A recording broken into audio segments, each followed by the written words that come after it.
So today we are trying Busch, Budweiser, Bud Light, Coors, Dust Bowl, and Pabst Blue Ribbon.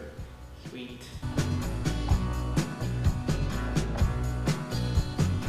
Coming at you live from the Sacramento Hive. I'm Josh.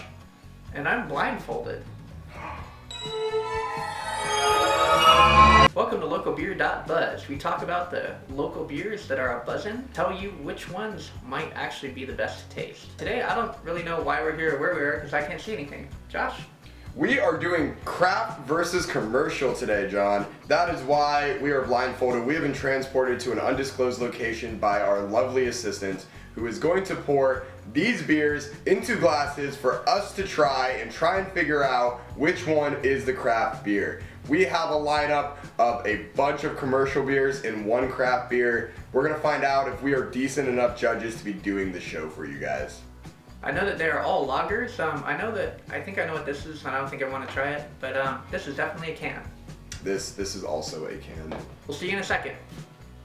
Alrighty, we are gonna crack open beer number one. Well, it's already been cracked open. Yes, our lovely assistant has helped us. Are you reaching for your beer? I have my beer at this point. Oh wow, that was Yeah. I think the assistant is working with him. Not at all. I reached out to the corner of the table and just kind of inched my hand up. So this actually has an aroma on it. Oh yeah. Like it's not a bad aroma. It's very like kind of. I'm guessing this is the Dust Bowl just based on the smell, to be honest. I could be wrong. Let's see. So it smells kind of floral, kind of corny. Like there's some corn or DMS in it. Well, we know who used corn syrup. Oh, that's 100% Coors Light. Yeah, this is not very good. Like, very, very watery. It had like Coors kind of Light. a nice like. 100%. Or just Coors, yeah, just Coors, yeah. Just Coors. So really quick, take them through what beers they are that we're actually tasting, that we're supposed to judge. So today we are trying Busch, Budweiser, Bud Light, Coors, Dust Bowl, and Pabst Blue Ribbon. Sweet. I don't know, it might be Budweiser too. I don't know. All I know is it doesn't taste very good. It just kind of tastes like not very good water because it's really, really watery. That makes me think it might be Bud Light. Yeah, it might be Bud Light because it's super, I don't know. It's not a good beer. Don't drink this beer, whatever number one was.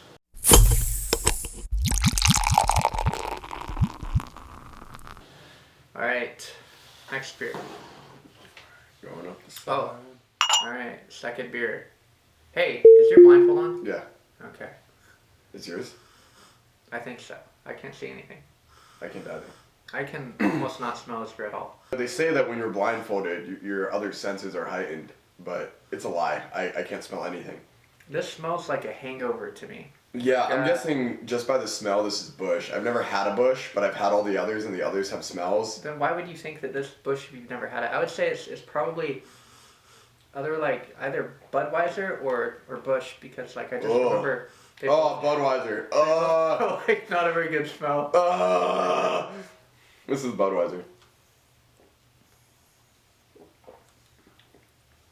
Has more body to it, but it tastes like the other one, like water. Maybe the first one was Bud Light and this is Budweiser. It's just like not good. That's what I was thinking. I think the first one's Bud Light and this one's Budweiser. Because it's got more of a body and it's got a little bit more flavor, but the flavor just isn't good. It's like... And these, by the way, are ice cold, so we're not drinking them warm or anything. They're just not good beer. It's, we're... Can you see the color on this, by the way? What? Yeah, no. First one, to me, was Bud Light, and the second one is Budweiser. Because it tasted the same, but with more body. They could just be completely different, though. I can't tell anything at all.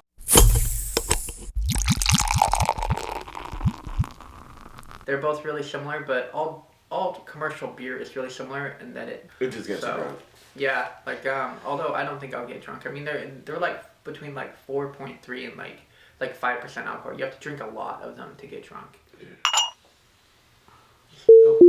This one is also odorless. First, the one that we had like a little bit of a aroma to it, kind of a floral smell. Whereas then the second one, almost nothing, and then this one is the same, almost nothing. It's again just like a light kind of sweet, maybe corn smell, and then like a little bit of. I think this one might floral or like aroma, but it's very, very mild. This one might be the Dust Bowl, but I'm not quite convinced. I'd say this is Coors. It's got some body to it.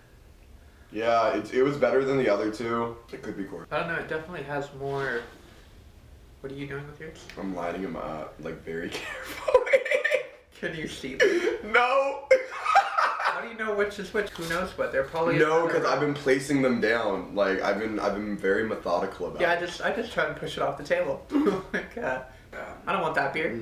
I think you're right that this is Coors. Just because, like, I really... It has a little more flavor to it. Yeah, it's kind of corny, and they use corn syrup. They all use corn syrup. Everybody uses corn syrup. Do they? Because remember that Super Bowl ad? We talk about this, like, with freaking Budweiser trying to bash like craft beer, even though they use the same things. Yeah. Well, Budweiser was like, no, they're bashing Coors, and they had like remember it was like a trilogy commercial where the corn syrup got delivered to the Budweiser castle, and they're like, no, this isn't ours. Lawsuit. They ended up losing the lawsuit because corn syrup is used in various ways in a lot of beers. Yeah. But it's not. Everybody uses it. It's not. It doesn't make up the majority of any beer. Yeah. And So the moral of the story is just DBAA, man. DBAA. And then they started putting on the beer, what's in it, like what's in their beer, and I mean, you can't exactly do that. You can't really put, well, I mean, you can put, like what's in the beer, but they started putting that it didn't have no corn syrup is the problem. They were saying no corn syrup was made in this beer. The problem is that if my beer doesn't say no corn syrup on it, then people are going to assume that corn syrup is in it. Oh. And so it's a reverse psychology way of marketing. And everybody else always looked like the bad guy. And so because of that, they were in a huge lawsuit because Budweiser probably does use corn syrup in their brewery for other things, probably not just to, for their beer, but for other aspects of the beer, making sure it like finishes a little bit drier, just adding a little bit in.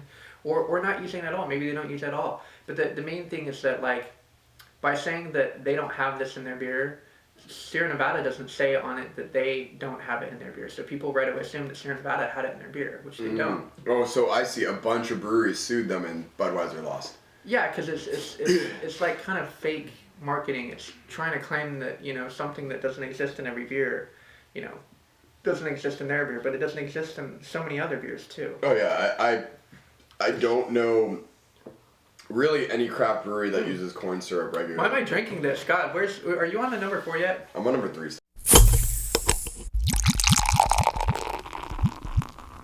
Coors, definitely Coors. First two were Budweiser and Bud Light, Budweiser, Coors. I don't know where the other ones are. Oh, this has no scent. Oh, I got a little bit of scent on that. I got a little bit. Smells like soap. Tastes like soap too!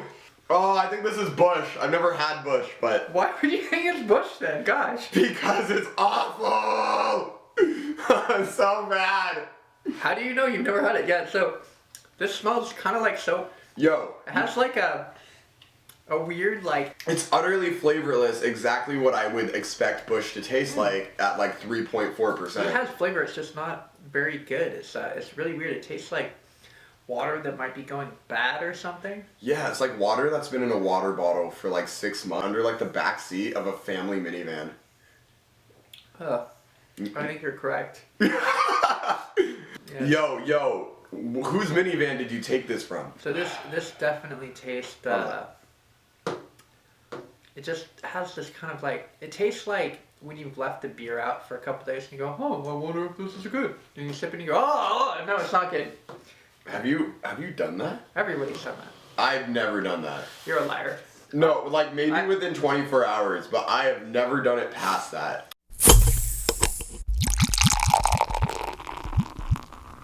It's probably a Bush or a Pabst. Like a Pabst I've never cared for the flavor of. I think the one before was People are always saying that Pabst is like this big thing, and I've never liked it. I always thought it had like kind of a weird soap flavor to it. And I would say that that's either Bush or Pabst. It could be, Bud Light though. I mean, Bud Light is also pretty rancid stuff. They're all rancid. That's the thing. And the first one had the most aroma so far. Now we have beer number 5, correct? Beer number 5. Working our way down. This one actually has an aroma to it. It's a really faint aroma. Light floral, I guess. Like, I would say that first one might actually have been the best. Okay, this is the Dust Bowl. 100% this is the Dust Bowl.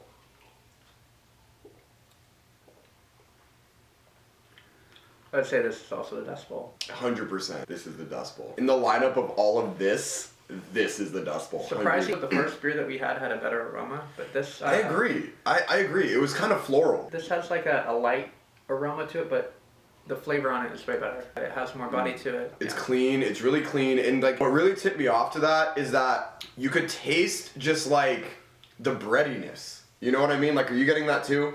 Like... I don't taste bread. He's lying. I'm tasting some bready in there. Like... He's sponsored by Budweiser. Are you wearing your blindfold? Yeah. Why do I keep thinking I'm the only one in here with blindfold on? This might be the Dust Bowl. I mean, it definitely has the most flavor to it. Yeah, I'm getting just the grain, you know, just like that flavor of like let's say you were to take grain and put it in a water bottle overnight and then drink the water bottle. That's kind of what I'm tasting here, and I feel like... What's with you in water bottles? I would say that I'm definitely getting some hops, I'm getting some bitterness, I'm getting some floral flavor in there.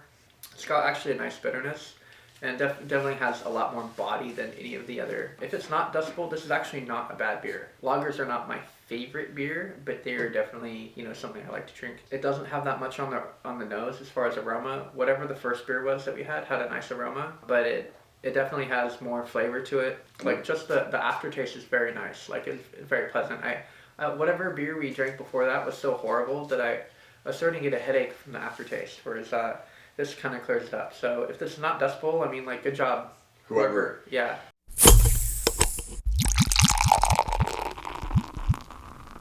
I can't wait to find out what these beers are.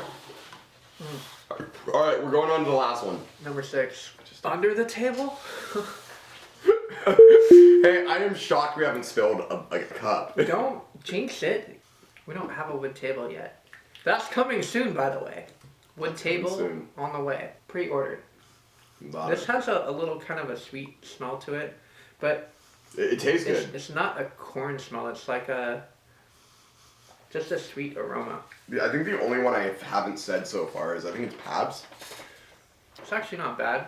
It still has that kind of weird, like,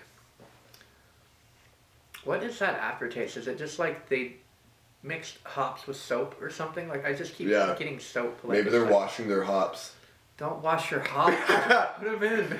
God. Why? You rinse the hops!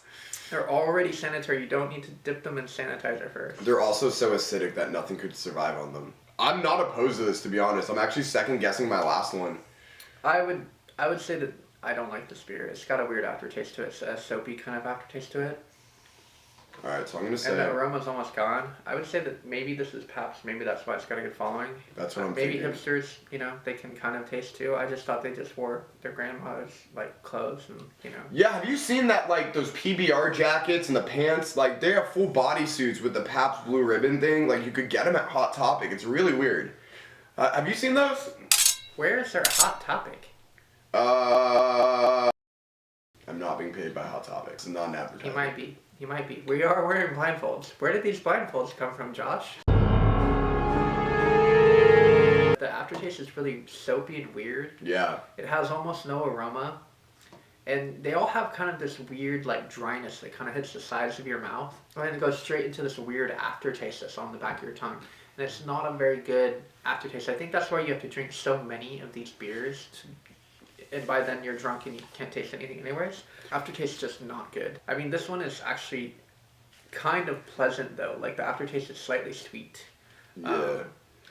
I'm thinking it's just like, I don't know, it's a clean finish, but like it's nice and light. I mean, I would drink that between beers. I would drink number 5, maybe use these other 5 to clean things with. It's closest to number 5 as far as flavor, but 5 and number 6 have the best flavor, but almost no aroma to them. I just tasted number 5 again and can confirm.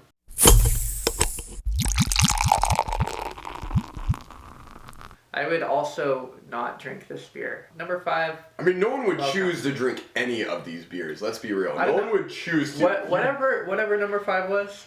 I would drink that. But like every other one, you drink out of desperation. You just got fired. You got $10 in your bank account. What are you gonna do? You're gonna go buy a 24 pack of whatever these beers are and go get smashed. And then in the morning, I would just get a bottle. $10?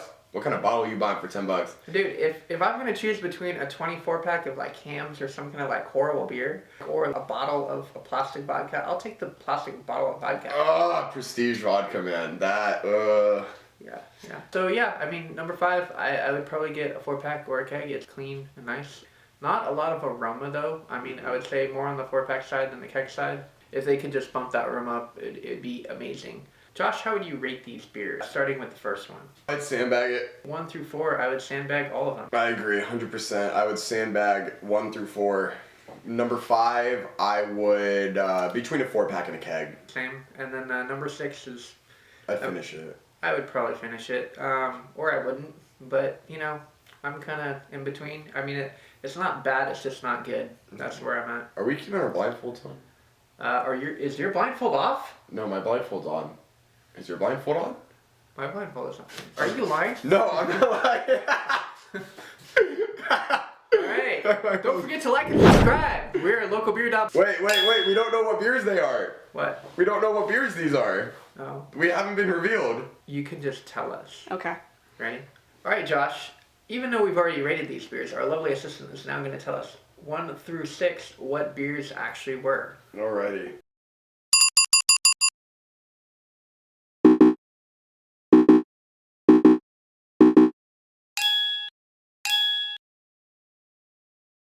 We got 2 of them right! Wow, we got number 5 right, so we kind of know what we're doing. Bam! High five! High five!